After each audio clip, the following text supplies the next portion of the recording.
ازيك يا مرعي؟ عامل ايه؟ كابتن مدحت، حبيبي اتفضل اشرب حاجة. بس لو ما كنتش تحلف. بس انا ما حلفتش. انت هتعرف اكتر من الحكومة ولا ايه؟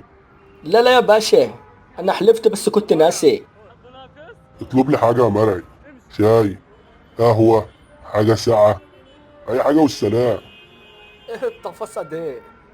شاي يا ابني، الكابتن مدحت. قال ابو بطة جاي هناك اهو.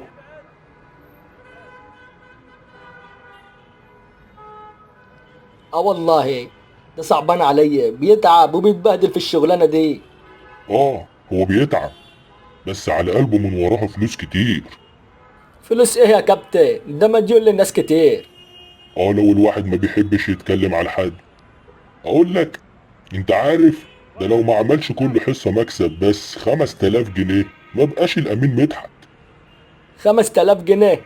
ايه يا نهار بتنجان. اه 5000 جنيه، يعني بيجيب 4 حصص ب20000 جنيه في الشهر. يعني في السنة 240000 جنيه، وهم يومين بس اللي بيشتغلهم.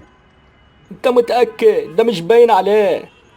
طب انت عارف كيس السكر اللي هو ب10 جنيه ونص ده بيقف عليه بكام؟ ب10 والربع. او مين اللي قال الكلام ده؟ اسمع بقى من الحكومة، ولا هتكذب الحكومة؟ انا اقدر. سمعني سمع الرعد في ودانك. السكر ده بيستلموا ب5 جنيه عشان خاطر يطلعوا ب10 جنيه ونص. ياخد 5 جنيه ونص في كيس السكر. ولا الزيت ابو 25 بياخده ب10 جنيه، بيكسب فيه 15 جنيه. يا راجل، شكلك مش مصدق. انا اقدر. ده انت الحكومة برضو.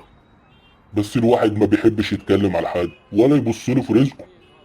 اه، ما انا عارف. ده عنده عمارتين. يا عم ده ما عندوش غير بيت ابوه. شكلك مش مصدق. لا، هو انا اعرف زي الحكومة برضو. هو في ايه؟